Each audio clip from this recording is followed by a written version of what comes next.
Muy buenas tardes, mis queridos amigos. Estamos en nuestro 10º encuentro del Gremio de Contadores Públicos del Estado Bolívar, donde la Junta Directiva, conjuntamente con su secretario de Estudio e Investigación, el cual hoy tenemos como conferencista, el licenciado Pedro Amaro, hemos organizado esta serie de conferencias, videoconferencias, 18 videoconferencias que vamos a estar dictando desde la semana pasada hasta el próximo 26 de septiembre. En ese sentido, nosotros nos hemos empeñado en mantener actualizado profesionalmente al contador público y al empresario como tal. Hoy tenemos una serie de invitados especiales que están conectados: el presidente de nuestro colegio, el licenciado Daniel Durán, el licenciado Vicente Veracierta, pero también está conectado el presidente de la Federación de Colegios de Contadores Públicos de Venezuela, el licenciado Luis Veloz. Luis, ¿dónde te encuentras, hermano, para darte un 30 segundos para que salude a nuestra audiencia?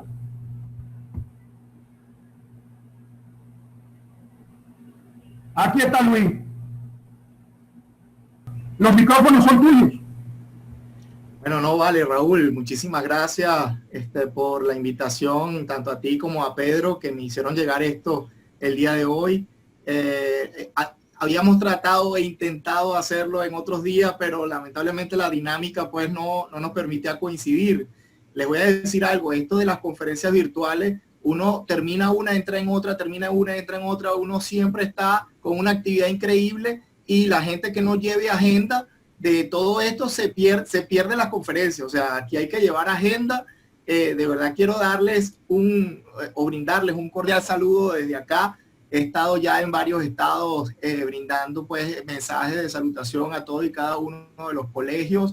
Quiero celebrar con ustedes este 47 aniversario diciéndoles que el gremio pues se ha reinventado. Nosotros desde marzo estamos hablando de que tenemos que reinventarnos, hay que reinventarnos, y precisamente ya después de unos cuantos meses hemos visto cómo el gremio ha venido tomando iniciativas y haciendo posible este tipo de encuentros.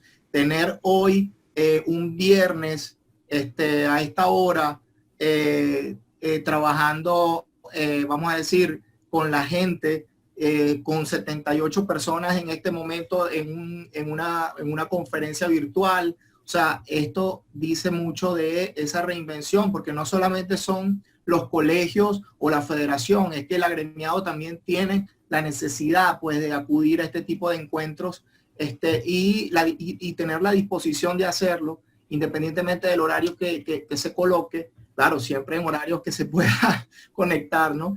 Pero de verdad que créanme que ha sido todo un reto para nosotros, y bueno, yo felicito a todos y cada uno de los colegios federados que desde el 1 de septiembre están haciendo cosas, y a lo largo pues de todo este periodo de pandemia hemos estado reinventándonos y haciendo cosas en todas las áreas, en todos los niveles.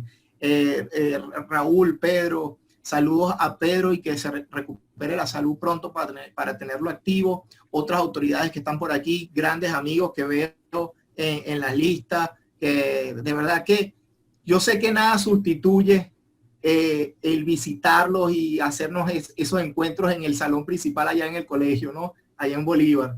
Pero si desde aquí puedo darles un caluroso abrazo en la distancia, de verdad, llévenlo y recíbanlo, porque estamos orgullosos pues del gremio que tenemos, y que de alguna manera siempre se reinventa para seguir adelante. Tenemos 47 años creciendo, y eso somos responsables de mantener ese crecimiento en nuestro gremio. De mi parte, nada, muchísimas gracias por la oportunidad. Bien, eran las palabras del presidente de la Federación de Colegios de Contadores Públicos de Venezuela, el licenciado Luis Veloz. Muy agradecidos por tu palabra, Luis, y por tu tiempo. Y te felicitamos porque conjuntamente con un equipo multidisciplinario se están realizando videoconferencias. Anoche tuvimos una excelente moneda funcional, excelente. Y tenemos muchas sorpresas más. Bien, vamos a iniciar nuestra actividad de hoy, Pedro. El licenciado Pedro Amaro es secretario de Estudio e Investigación del Colegio de Contadores Públicos del Estado Bolívar, además miembro pleno del Comité de Auditoría de la Federación de Colegios de Contadores Públicos de Venezuela. Él tiene un posgrado en gerencia y Pedro es un hombre que poco a poco se ha ido formando en la vida gremial con mucha vocación y mucha pasión, porque para hacer esta vida hay que tener pasión gremial, y eso es lo que estamos haciendo nosotros hoy viernes, porque el cuerpo lo sabe, que nosotros estamos actualizándonos profesionalmente. Bien, Pedro, los micrófonos son tuyos, hermano. Muy buenas tardes, estimados colegas contadores públicos del Estado Bolívar y de toda Venezuela.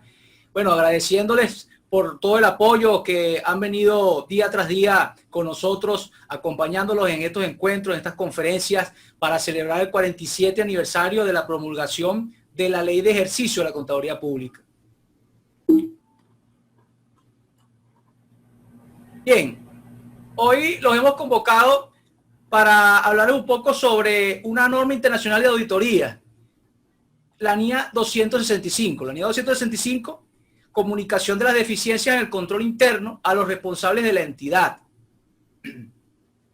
Bien, dentro del alcance de la norma internacional de auditoría 265, el auditor y todo el equipo auditor, que son los que realizan la auditoría de estados financieros,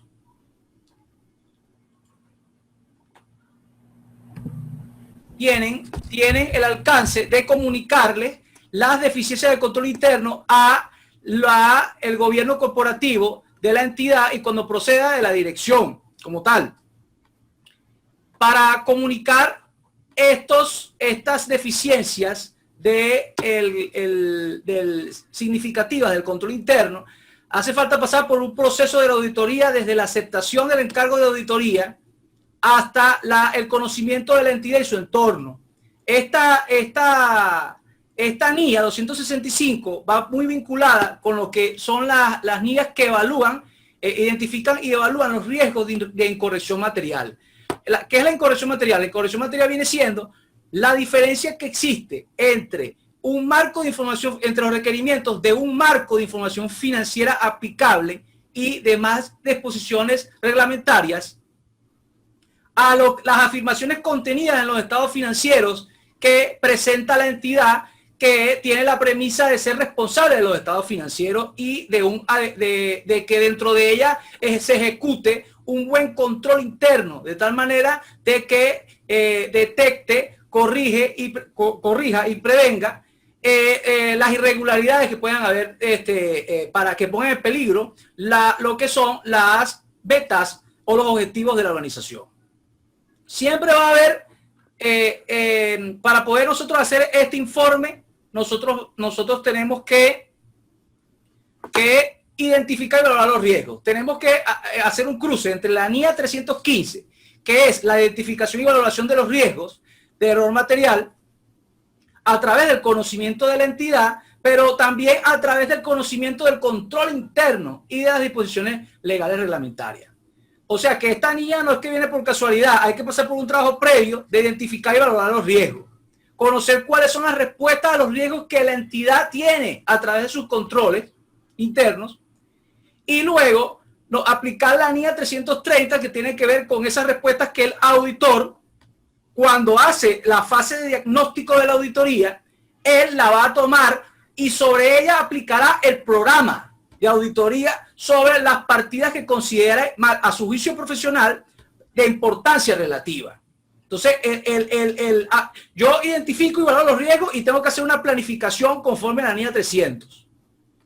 Cuando yo hago la planificación, ¿verdad? Yo voy a enfocarme en las áreas que al juicio del auditor son significativas. Sobre esas áreas haré el programa de auditoría, donde tendré, dependiendo de lo que yo quiera comprobar, verificaré algunas partidas o cualidades de las partidas contenidas en los estados financieros. Es ahí donde, después que yo termine y realice las pruebas correspondientes, pruebas de cumplimiento o pruebas de controles o pruebas de detalle, dependiendo de la confianza que yo tenga del control interno, es que yo voy a pasar una comunicación de las deficiencias del control interno. ¿Ok? Que esas deficiencias van a ser algunas debilidades que la entidad tiene para potencializar a través de estas recomendaciones que nosotros le vamos a dar y cuáles son los posibles, los posibles impactos en los estados financieros. También es importante, antes de comenzar, que el control interno que revisa el auditor está enfocado hacia el control interno contable, no está enfocado a través del control interno de gestión, de calidad de procesos de la entidad para poder, por ejemplo, realizar sus productos. O sea que nosotros hablar aquí de los COSO, los modelos COSO, COSO 1, COSO 2, COSO 3, COSO 2013, COSO ERM 2017, o las traducciones en español más bien que estén, ok, podemos manejar los términos, pero lo que nosotros queremos identificar son los componentes del control interno que las NIAs nos establecen que debemos conocer. ¿Cuáles son los componentes del control interno? El entorno control. Si no hay ambiente de control, no va a haber, seguramente no va a haber los otros componentes aplicándose en la entidad que impacten en la contabilidad. El proceso de valoración de riesgo también es un segundo componente. Un tercer componente, el sistema de información.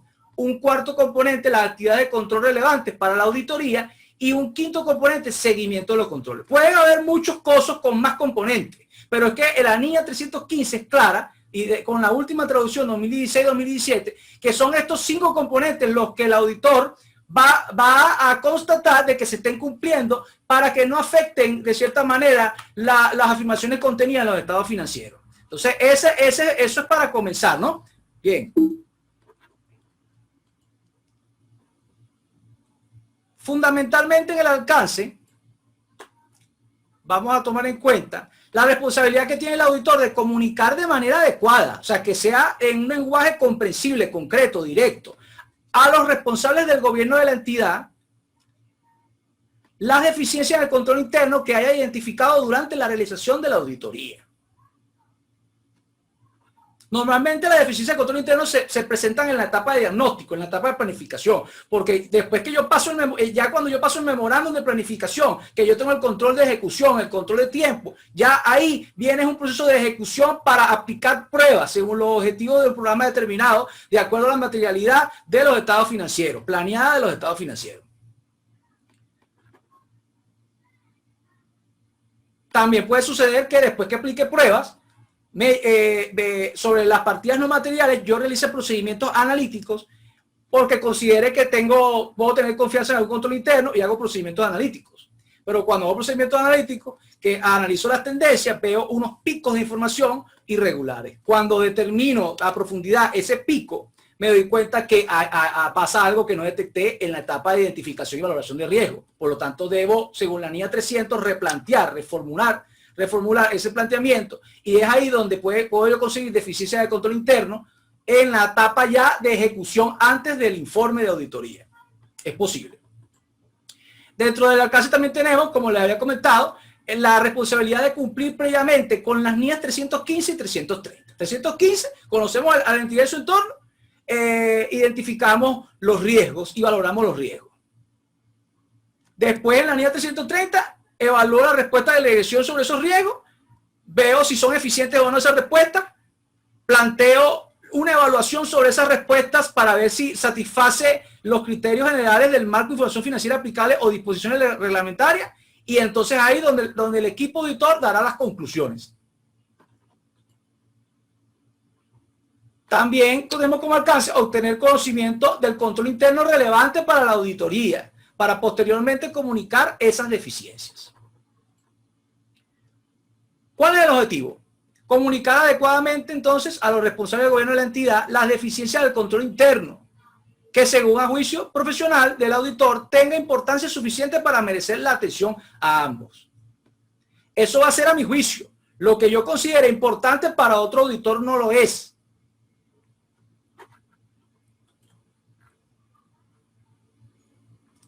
Existen dos definiciones principales en esta NIA 265. La deficiencia de control interno por sí sola y la deficiencia significativa del control interno. La deficiencia en el control interno existe una deficiencia en el control interno cuando se cumple cualquiera de estas dos alternativas. Uno, el control está diseñado, se implementa u opera de forma que no sirve para prevenir o detectar y corregir los errores materiales debido a fraude o error que se encuentre en los estados financieros. de manera oportuna, o sea, que exista y que llegue a tiempo antes de plasmar los definitivos de estado financiero a publicar. También puede suceder que no exista un control necesario, o sea, en uno es que es ineficiente y en el otro es que no existe, ¿okay? Para ir más al grano con esa parte.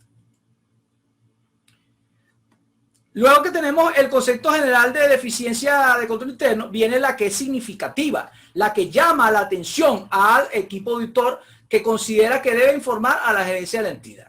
La deficiencia conjunta de deficiencia en el control interno, que según el juicio profesional tenga una importancia suficiente para merecer la atención de los responsables del gobierno de la entidad.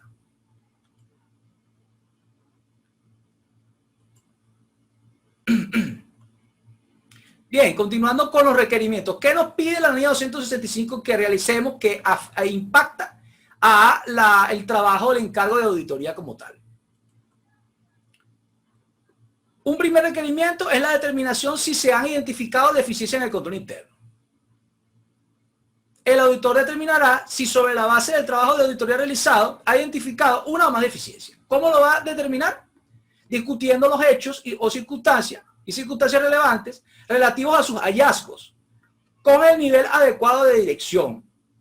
La norma establece que sea con el nivel adecuado de dirección a menos que resulte inadecuado. Revisando un poco sobre lo que pasa es que normalmente las NIAs empiezan desde la serie 200 hasta la serie del informe de auditoría para propósitos generales, para las auditorías que se hacen bajo propósitos generales sobre un marco de información financiera de propósitos generales, o auditorías que se hacen sobre un marco de información de propósitos específicos como la 800. Pero, por ejemplo, fíjate, esta NIA 265, el número 265 es menor al 315. O sea, que no te confíes que vas a hacer un proceso de auditoría de la 200 y vas a ir subiendo. No, es que estás allá y te devuelven por la NIA 265. En ese proceso de mi investigación en norma de intención de auditoría, revisando esta norma, tuve que ir a otras NIAs para resolver por qué puede ser inadecuado que se discuta los hallazgos con la dirección, a menos que resulte inadecuado. Entonces estuve revisando por qué resulta inadecuado que yo unos hallazgos lo discuta con la dirección. Bueno, puede ser que la dirección dentro de los controles internos yo haya evidenciado o tenga evidencia suficiente de que existe un fraude o incumplimiento intencionado de leyes por parte de la dirección. Entonces, ¿cómo yo discuto con la dirección si la dirección ya sabe y es intencionado las acciones que yo estoy detectando en ese momento? ¿Me explico? Entonces, ahí quien nos da la respuesta de esto es la NIA 260. Porque la NIA 260 habla sobre las comunicaciones con el gobierno de la entidad y los responsables de la dirección. Y la NIA 265 habla solamente de la comunicación de las deficiencias de control interno. ¿Okay? Continuando con la determinación de la identificación de la deficiencia, para obtener información, se puede obtener otra información relevante que responda a las siguientes preguntas. Por ejemplo, el auditor y el equipo debe preguntarse ¿qué conocimiento tiene la dirección sobre las causas reales o supuestas deficiencias? Nosotros tenemos que hacer una matriz de riesgo en la etapa de planeación. Pues nosotros, dependiendo de la materialidad y el error máximo tolerable, nosotros vamos a ir acumulando diferencias y nosotros vamos a hacer una matriz de riesgo que va a ser la identificación, primero la identificación y valoración de esos riesgos y después el enfoque de auditoría en otra matriz de riesgo. ¿Qué conocimiento tiene la dirección sobre las causas reales o supuestas deficiencias? Debo preguntarme eso. Como auditor también debo preguntarme si existen excepciones por deficiencia en las que pueda haber reparado la dirección, por ejemplo, y correcciones que no fueron evitadas por los controles relevantes de la tecnología de información. Es decir, la entidad, una de las respuestas que dio a un posible riesgo fue la implementación de un sistema. Pero el sistema, al hacer la auditoría especializada hacia la área informática, nos dimos cuenta que existen debilidades en el sistema que la entidad no pudo detectar.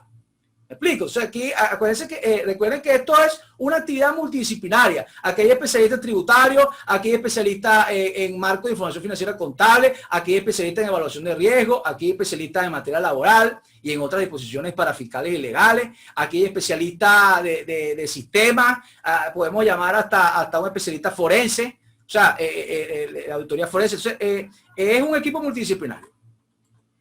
También debo preguntarme si existe una indicación preliminar por parte de la dirección de su respuesta ante los hallazgos. ¿Ok?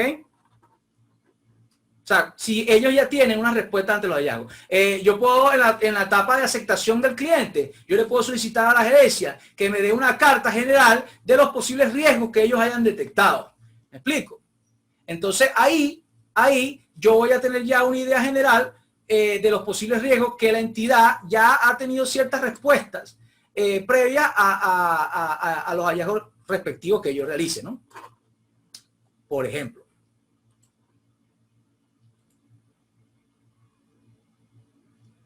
Hay una consideración especial para las entidades de pequeña dimensión que la norma 265, la norma internacional 265 establece. Primero que las entidades de pequeña dimensión, la manera en que se diseña, implementa y mantiene el control interno varía según la dimensión y la complejidad de la entidad. Suelen tener menos empleados, lo que puede limitar en la práctica la posibilidad de segregación de funciones. O sea, una misma persona haciendo todo. Una pequeña empresa llevada por el dueño y la esposa del dueño. O el dueño y el hermano. Normalmente estas empresas son empresas familiares. ¿Ok? Ok, entonces, ¿qué pasa? Ese pequeño dueño o un matrimonio que está llevando una empresa o pocas personas porque es una empresa de poca dimensión. Tiene un punto bueno y un punto malo que tenemos que estar alerta, tener ese escepticismo profesional. Por ejemplo, el propietario gerente puede ser capaz de ejercer una supervisión más eficaz que en una entidad de gran dimensión. Es decir, él de repente no tiene manuales de procedimiento administrativo. Ojo, que yo no necesariamente para hacer una auditoría financiera tengo que poner una condición. Tienen que tener manual de procedimiento porque si no, no hago la auditoría financiera. No, señor.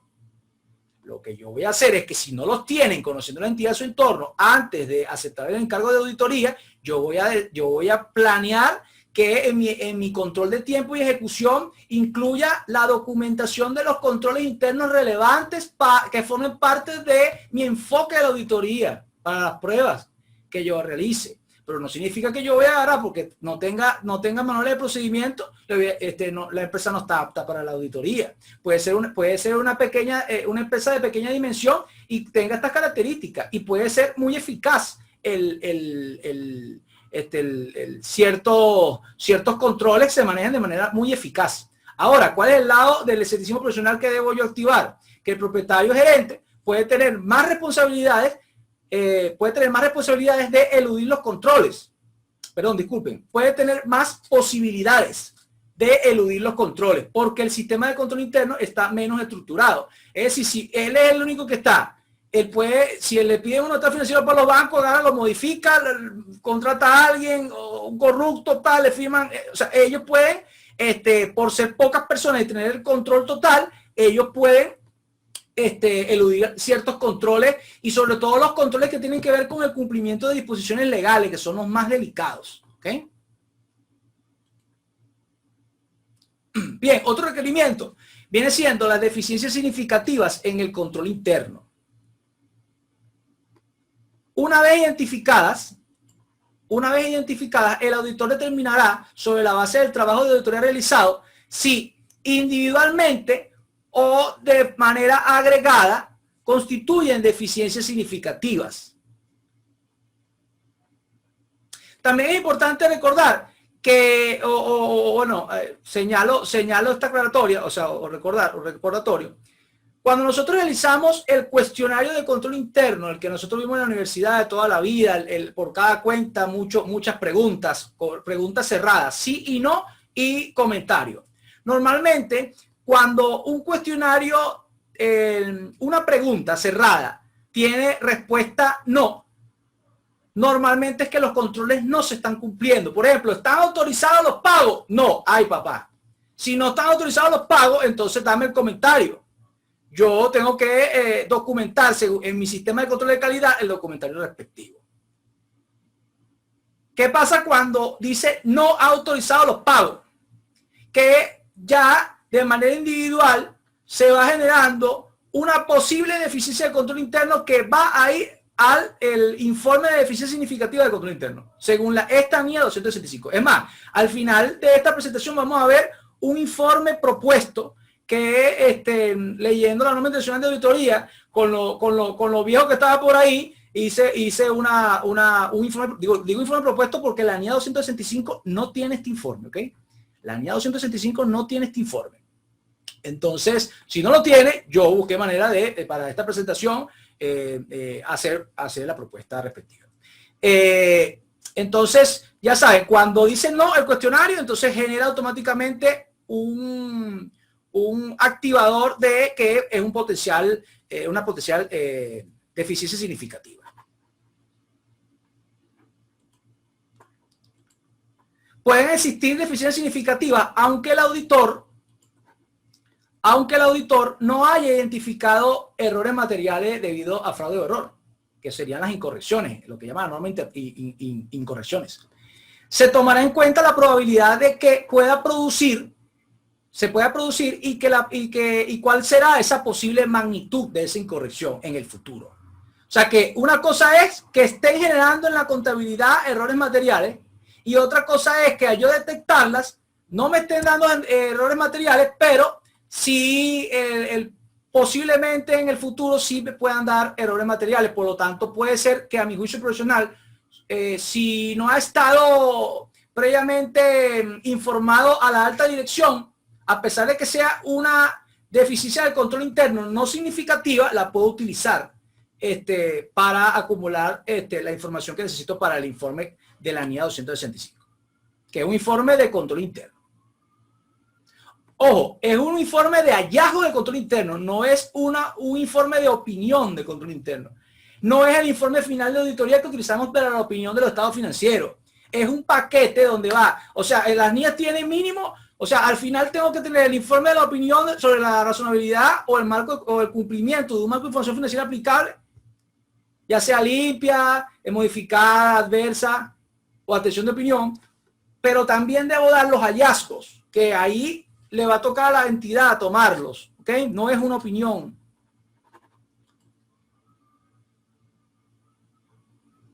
Dentro de la diferencia de deficiencias significativas en el control interno, que lo estamos abreviando DSCI, deficiencia significativa de control interno, para resumir un poco y no colocar tantas escrituras en la presentación. La evidencia de aspectos, uno de los ejemplos de posibles indicadores de deficiencia significativa de control interno puede ser a través de los siguientes puntos. La evidencia de aspectos ineficaces en el entorno control. O sea que dentro de los componentes de control interno, el entorno control o ambiente control, ¿verdad? Hayan aspectos ineficaces en ese componente de control interno, que es el principal. ¿Qué tipo de aspectos ineficaces del control estaría mencionando la norma? 1. Indicios de que los responsables del gobierno de la entidad no están examinando adecuadamente transacciones significativas en las que la dirección tiene intereses financieros. Por ejemplo, en la NIA 500, cuando me habla de la evidencia de auditoría, establece un ejemplo de la sobreestimación de los ingresos. Entonces, el departamento de contabilidad tenía los controles para revisar, por ejemplo, duplicación en las ventas. Simples procesos para saber si de repente las ventas estaban sobreestimadas y lo dejaron quieto. Eso hace que la dirección tenga intereses financieros a nivel de que pueda estar utilizando la información de los ingresos, maquillándola de una manera de, por ejemplo, más adelante obtener financiamiento bancario de la entidad financiera. Por ejemplo, puede ser que no se esté examinando adecuadamente transacciones que la dirección pudiera tener intereses, como por ejemplo la sobreestimación de ingresos. Entonces, para cerrar la idea ahí. La identificación de fraude de la dirección, que es, según la NIA, un riesgo significativo, es el más alto. La identificación del fraude de la dirección, sea o no material, que el control interno de la entidad no evitó.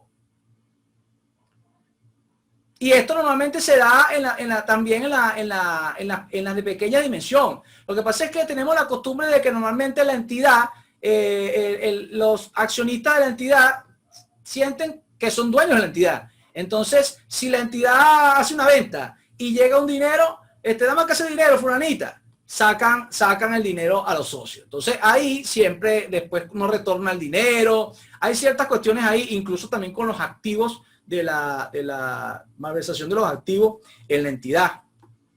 Entonces, estos son indicadores de eficiencia significativa del control interno. La entidad no evitó la identificación de un posible fraude. Otro indicador, la falta de implementación por la dirección de medidas correctoras adecuadas en relación a las deficiencias significativas comunicadas con anterioridad. ¿Qué pasa aquí? Nosotros cuando aceptamos un encargo tenemos que evaluar si estamos aceptando un encargo por primera vez, es decir, estamos haciendo una auditoría inicial, lo establece la norma, o una auditoría recurrente, es otro término que usa la norma.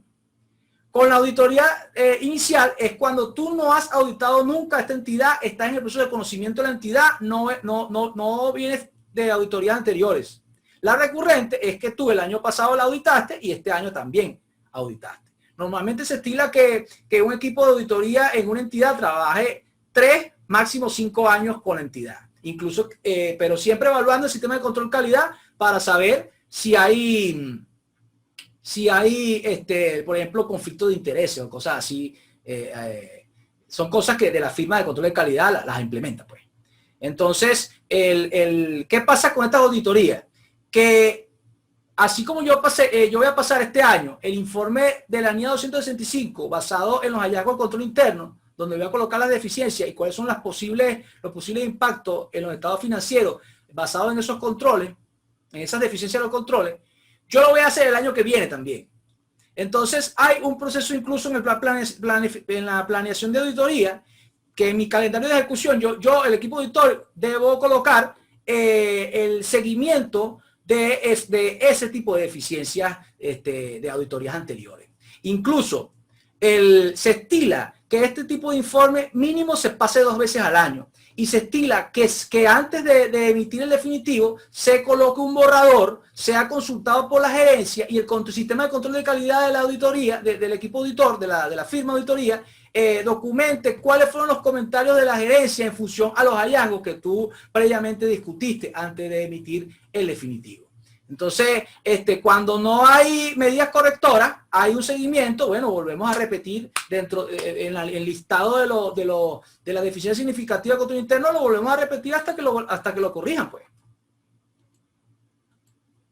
Otros indicadores de estas deficiencias, por ejemplo, evidencia de un proceso ineficaz, o sea, que exista el proceso sea ineficaz o que no exista.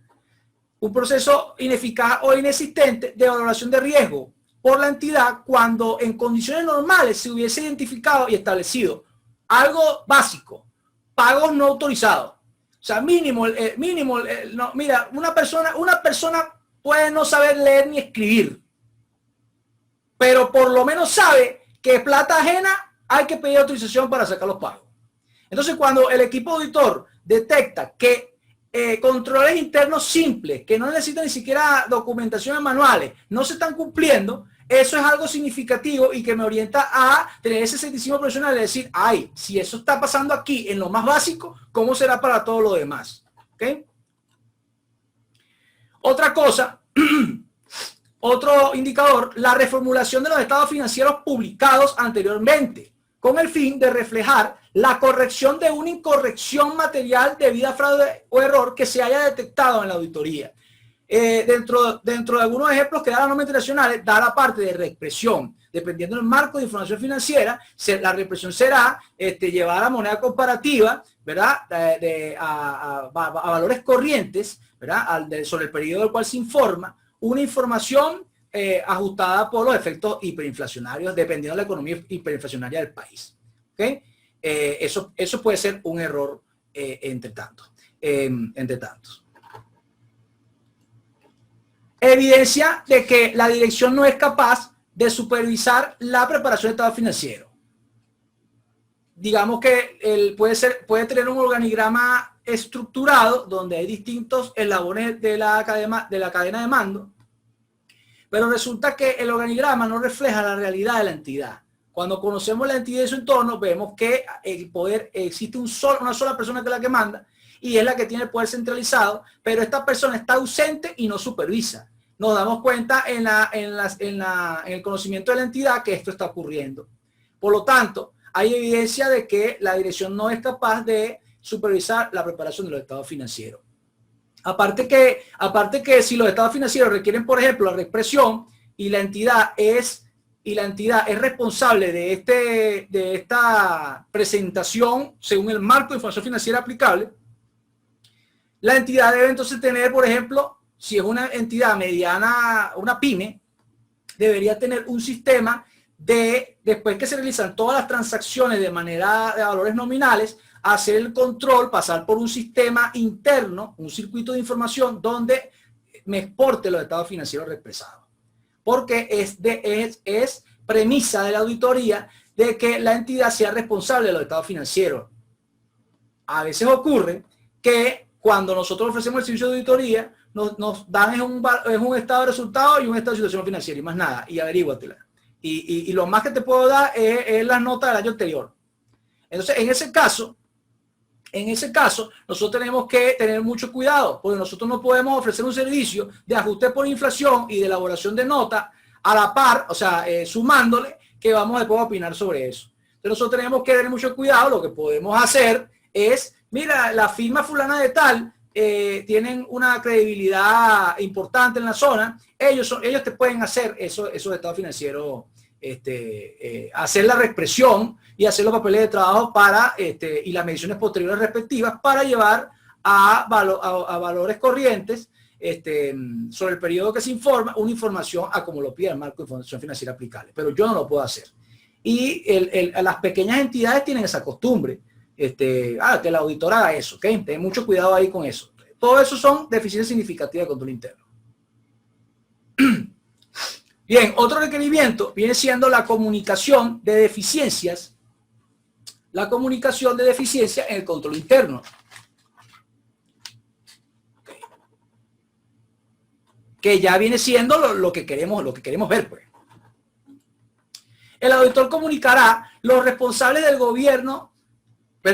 Comunicará a los responsables del gobierno de la entidad por escrito y oportunamente las deficiencias significativas del control interno. Si quiere un enfoque más profundo sobre este comentario, ahí están los apartados. Las normas internacionales de auditoría tienen un requerimiento y después que viene siendo el qué de las cosas. Pero para profundizar el cómo de las cosas están los apartados, que serían la explicación o guías de explicaciones detrás de los párrafos, pues, de los numerales de los párrafos. El auditor también comunicará oportunamente y al nivel adecuado de la responsabilidad de la dirección, por escrito, las deficiencias significativas del control interno que el auditor haya comunicado o tenga intención de comunicar a los responsables del gobierno de la entidad, a menos que resulte inadecuado según lo que expliqué en la primera parte. Aparte de pasar por escrito estas deficiencias significativas, hay otras deficiencias de control interno que, no considerándose significativas, son identificadas durante la realización de auditoría y no han sido comunicadas a la dirección por otras partes. Por lo tanto, queda a mi juicio como auditor, a mi juicio profesional, que colocarlas también debido a que tengan importancia suficiente para merecer la atención de la dirección. Es decir, una deficiencia de control interno no es significativa, pero de repente el Departamento de Recursos Humanos o el Departamento de Contabilidad, que está por debajo del de Finanzas y de la dirección, no lo reportó a Finanzas y a la dirección. Por lo tanto, la dirección no sabe lo que está ocurriendo. Cuando nosotros hacemos los cuestionarios respectivos, ¿verdad?, de control interno que afectan a la parte contable, según se lo aplicamos a las partidas, por eso tomamos un cuestionario de control interno y vamos a poner responsable. ¿verdad? Nosotros vamos entonces a ver que existe fallas en la comunicación y queremos o pensamos que estas deficiencias que no son significativas, al no ser informadas desde los departamentos respectivos que tienen la responsabilidad principal, no son informadas a la alta dirección, por lo tanto yo lo informo. Entonces, no es significativa, pero como si no es informada, yo también lo incluyo ahí. ¿Okay? El auditor incluirá en la comunicación escrita sobre la deficiencia significativa del control interno. Ya este viene siendo el informe, ya vamos a enfocarnos en el informe. ¿Qué debe incluir en esa deficiencia del control interno? Primero, una descripción de las deficiencias y una explicación de sus posibles efectos. Es como que veamos, por ejemplo, esta imagen. Tenemos una columna de tacos de madera. La columna de tacos de madera es la entidad. Cuando un taco de madera, bajo esta circunstancia de la entidad, sale del camino de los controles adoptados por la dirección para poder cumplir con la ayuda de toda la gestión administrativa y operativa, poder cumplir y tener sus logros, y poder concretar sus metas de corto, mediano y largo plazo. Cuando un control se sale de control, entonces prácticamente la empresa se ve afectada. Entonces nosotros las deficiencias sería que este taco se salga de la columna de la empresa de tacos de madera. Y el posible efecto será que al salirse, bueno, se derrumba toda la empresa o parte significativa sustancialmente de la empresa. ¿Okay? Ojo, en este informe de la línea 265, que es basado no en una opinión, sino en el informe de control interno, no es necesario que el auditor cuantifique los dichos efectos. Por ejemplo, si no pagas los impuestos a la fecha, tienes una multa de, si eres contribuyente ordinario, de 100 unidades de mayor valor, según el artículo 103 del Código Orgánico Tributario numeral 3, según el Código Orgánico Tributario reformado vigente del año 2020. No hay que ser tan taxativo, ¿ok? Ahí tengo una rayita aquí, no sé, el Honor parece que va a echar broma, tiene aquí una rayita pendiente. Ok.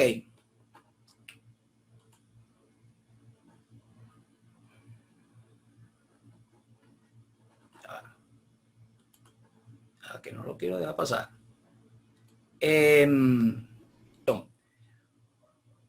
Como seguíamos comentando, otro aspecto que debe ser comunicado en el informe de eficiencias significativas del control interno tiene que ver con la información suficiente para permitir a los responsables del gobierno de la entidad y a la dirección permitir comprender el contexto de la comunicación. En especial, el auditor explicará qué es lo que él va a explicar. Fíjense, estos son dentro del informe que he propuesto, actualizado según las NIA, para la eficiencia del control interno, copiamos y pegamos estos párrafos que son los que él debe explicar, es lo que va a traer el cuerpo del informe. ¿Okay? Entonces, el auditor va a explicar en esa comunicación, que el propósito de la auditoría era que el auditor expresara una opinión sobre los estados financieros. O sea, que es otra cosa, el cumplimiento de un marco de información financiera o que se presente razonable. Entonces, el auditor va a explicar el propósito de la auditoría, que era que el auditor expresara una opinión sobre los estados financieros. También explicará que la auditoría tuvo en cuenta el control interno relevante para la preparación de los estados financieros, con el fin de diseñar los procedimientos de auditoría adecuados a las circunstancias y no con la finalidad de expresar una opinión sobre la eficacia del control interno. Por eso es que hay que tener mucho cuidado. No podemos tener dentro del cuerpo del informe, no puede decir nuestra opinión, no puede decir, está errado, no puede decir eso. Sugerimos aplicar las medidas según nuestros hallazgos de los procedimientos que nosotros hicimos. ¿Okay? Opinión lo tiene que quitar. Y de hecho, he visto informes de varias firmas importantes que dentro de, muy chévere, los hallazgos excelentes, conocen el marco de información financiera, son unos expertos. pero en la parte de la estructura del informe, para después colocar las posibles deficiencias y las recomendaciones, ese informe habla sobre opinión del control interno, malo. Pendiente, porque no podemos opinar de algo que no hemos hecho los profundos. Porque ¿qué es lo que pasa? Y que es algo que yo he venido estudiando hace tiempo. Nosotros, nuestra auditoría está basada en la importancia relativa de las partidas. O sea que yo no voy a revisar si son 80 cuentas contables en un balance. Yo no voy a hacer un cuestionario a 80 partidas cuando hay partidas que están por debajo de lo que se considera material y que es algo muy mínimo. Que si hay un error no va a afectar las posibles decisiones económicas que tomen los usuarios sobre los estados financieros. Y como me están contratando a mí para dar una opinión sobre la razonabilidad de estados financieros para que los terceros esos estados financieros generen confianza sobre el tercero, ¿de qué me sirve a mí aplicar 80 cuestionarios de control interno? Yo voy a aplicar los que están según la importancia relativa a materialidad que yo haya planeado. ¿Me explico? En esa materialidad planeada se pueden ir 10 cuestionarios nada más de las 80 cuentas. Un ejemplo, pues, no sé. ¿Qué pasa con las otras 70 cuentas? Que si yo hubiese revisado a fondo las 80 cuentas, yo hubiese aplicado procedimientos de control interno más exactos, a profundidad. ¿Me explico? Y ahí sí yo pudiese opinar del control interno. Soy pendiente porque por eso es que la norma establece este tipo de párrafos que deben incluirse en este tipo de informe, porque no estamos auditando control interno. El control interno nos sirve para saber si afecta los errores materiales, si tiene errores materiales en los estados financieros que está presentando la entidad. Y otra cosa que el auditor debe explicar, ya tercera y última, las cuestiones sobre las que se informa se limitan a las deficiencias que el auditor ha identificado durante la realización de la auditoría, sobre las que el auditor ha llegado a la conclusión de que tiene suficiente importancia para merecer ser comunicada a los responsables del gobierno de la entidad. O sea que son relevantes las deficiencias de control interno que yo estoy mostrando. El auditor puede considerar adecuado, adicionalmente, incluir una indicación de que si el auditor hubiese realizado procedimientos más extensos, que es lo que venía explicándoles ahorita, con respecto al control interno, el auditor podría haber identificado más deficiencias sobre las cuales informar, o podría haber concluido que en realidad no era necesario informar sobre algunas deficiencias. También puede incluir otro párrafo adicional, una indicación de que tal comunicación se proporciona para los fines de los responsables del gobierno de la entidad y que puede no ser adecuada para otros fines. Esculcando un poco en la normalización de auditoría, también nos dice que dependiendo de la auditoría que yo voy a hacer, por ejemplo, yo le voy a hacer una auditoría a un ente regulado o a un ente, a una empresa pública del Estado. Yo tengo que tener, para hacer la auditoría mínimo del Estado, mínimo una certificación de la Contraloría General de la República como contador, como auditor independiente.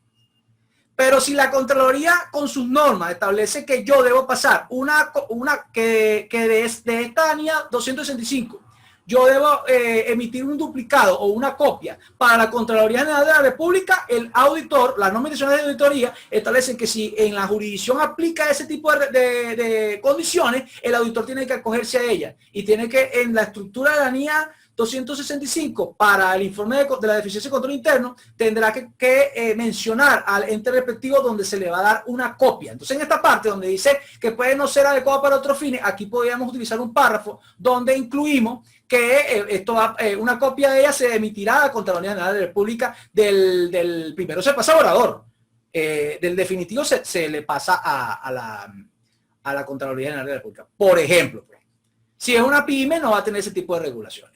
Bueno, ya para terminar y para empezar la pregunta y respuesta, ¿ok? Tenemos el informe propuesto. Este informe no está ni en ningún lado. En ningún lado está. Las comunicaciones que uno realiza a la entidad están en la 260 y en la 265. Y la 580 de las NIA establece las manifestaciones escritas que uno le solicita a la gerencia, como por ejemplo la carta de representación.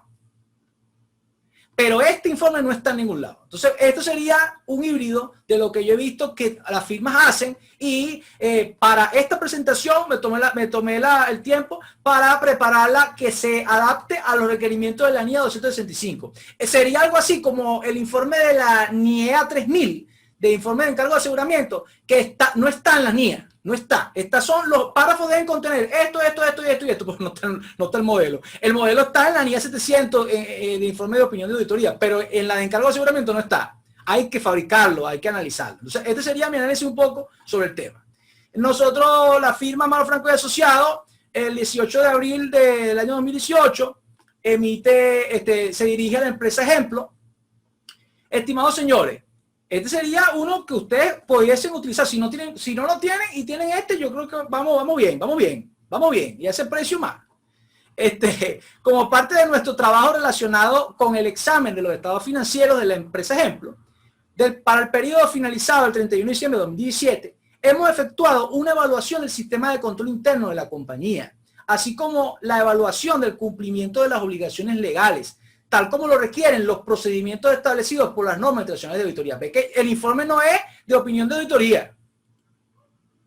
Por supuesto, le vamos a poner un borrador porque sería el preliminar antes de, o sea, porque puede ser que mi equipo también se eche un pelón o no revisó bien. Continuó con la estructura del informe. El propósito de la auditoría era que el auditor expresara una opinión sobre los estados financieros. Ve que estos 3 párrafos son los que coloqué en fondo negro por allá. Y lo estoy incluyendo aquí. El propósito de la auditoría era que el auditor expresara una opinión sobre los estados financieros. La auditoría tuvo en cuenta el control interno relevante para la preparación de los estados financieros, con el fin de diseñar procedimientos de auditoría adecuados a las circunstancias. Y no con la finalidad de expresar una opinión sobre la eficacia del control interno. Y las cuestiones sobre las que se informa se limitan a las deficiencias que el auditor ha identificado durante la realización de auditoría y sobre las que el auditor ha llegado a la conclusión de que tiene importancia suficiente para merecer ser comunicada a los responsables del gobierno de la entidad. Respiro un poquito, tomo agua. Ok. Por lo antes expuesto, si el auditor hubiera realizado procedimientos más extensos, o sea, verificamos las 80 cuentas completas, así no sean materiales. Si hubiera realizado procedimientos más extensos con respecto al control interno, el auditor podría haber identificado más deficiencias sobre las que informar, o podría haber concluido que en realidad no era necesario informar algunas de las deficiencias comunicadas. Continuando, la presente comunicación se proporciona para los fines de los responsables del gobierno de la entidad y que no puede ser adecuada para otros fines. Aquí yo pudiera colocar si es un ente regulado que se emite un duplicado a la Contraloría General de la República, por decir algo. O la SUDEBAN pide un duplicado. Finalmente, la última parte del párrafo. En tal sentido, nos es grato presentarles un memorándum contentivo de recomendaciones y comentarios basados en nuestro hallazgo, que al implementarse mejorarán los procedimientos de contabilidad y las medidas de control interno que actualmente se aplican. Para un mejor entendimiento, porque hay que hacer énfasis de que tiene que haber un mejor entendimiento en la dirección. Para un mejor entendimiento, hemos dividido el informe en 2 secciones. 1, la evaluación del control interno del periodo actual, que va a ir más hacia la parte contable, y el cumplimiento de las disposiciones legales, que también forman parte del control interno, pero tiene que ver con las disposiciones legales que establecen las NIAs, que debemos estar pendientes de ellas. Expresamos nuestro agradecimiento. Nosotros ponemos aquí, tú sabes, el toque, nos están pagando, tampoco es que vamos a ser tan duros. Expresamos nuestro agradecimiento por la colaboración y cortesía dispensada a nuestro personal y estamos a su entera disposición para suministrar cualquier información adicional sobre los puntos expuestos en esta carta. Y así si así ustedes lo requieren. Muy atentamente por la firma, el socio de la firma. Ponte. Después que hacemos esta estructura, a eso van los anexos, que son lo que uno le coloca, que establece la norma, que son requerimientos. Como yo lo mostré, ojo, esto no es que se haga así siempre, en 2 secciones.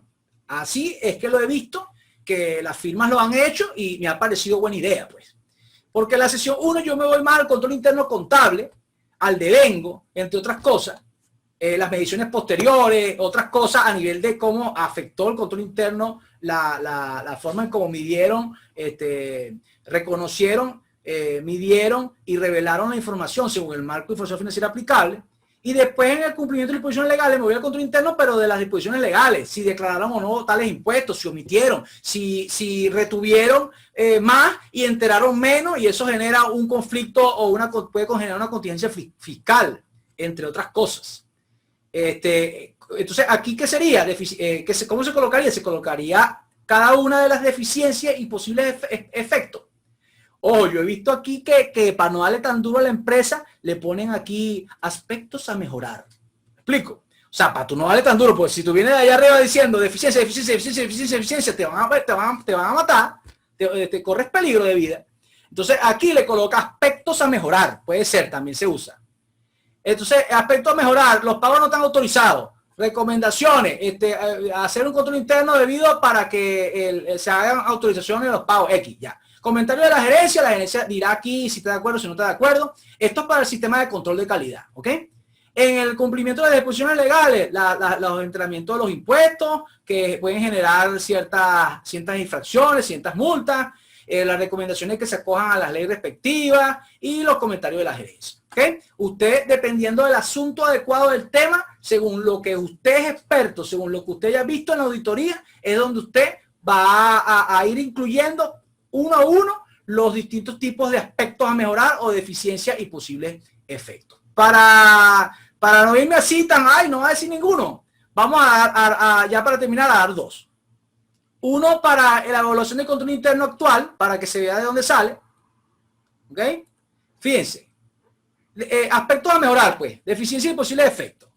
Al revisar las contribuciones especiales, como fue el caso del aporte del FONACYT, observamos que el gasto del periodo 2016, o sea, del año anterior, yo estoy auditando 31 de diciembre de 2017 y estoy haciendo en abril este memorando de control interno, de eficiencia de control interno.